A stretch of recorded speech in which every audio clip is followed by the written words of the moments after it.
nabigyan na kanina pang nagbibigay sa RQ Kaito. Ngayon siya yung inuna ni Torros para kay Kelvin.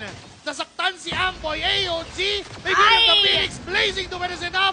Kasakto nga lang na mamamatay din si Chuck Noy. Susunod pa si Kelvin, makakabatang execution out.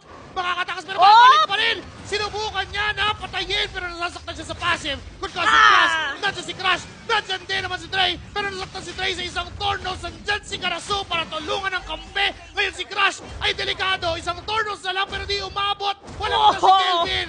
Pero nakabasag yung dalawa sa taas. RRQ Kaito. Dalawa na agad yung lane na which has the Tsunami Slum at saka itong we cannot deny, we cannot forget the presence of Mingwin.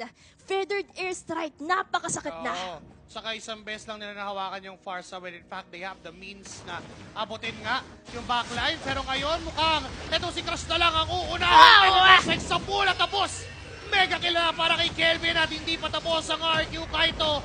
Sinunod pa nila si Chino sa likod. Hinabol ni Kelvin. Etong si Amboy pero natulak ng passive ng isang Sutsen. Pero si Ras ay naipit na rin doon sa gitna. 3-man, 4-man, wipeout! For RQ Kaito, di na kailangan ng next objective. Game 1 ang kukunin ng kaharian. The Kingdom showing their dominance and aggression. At kita naman natin sa mukha nila na parang, thank you Lord, salamat. At nakuha nila, na-workout nila yung strategy.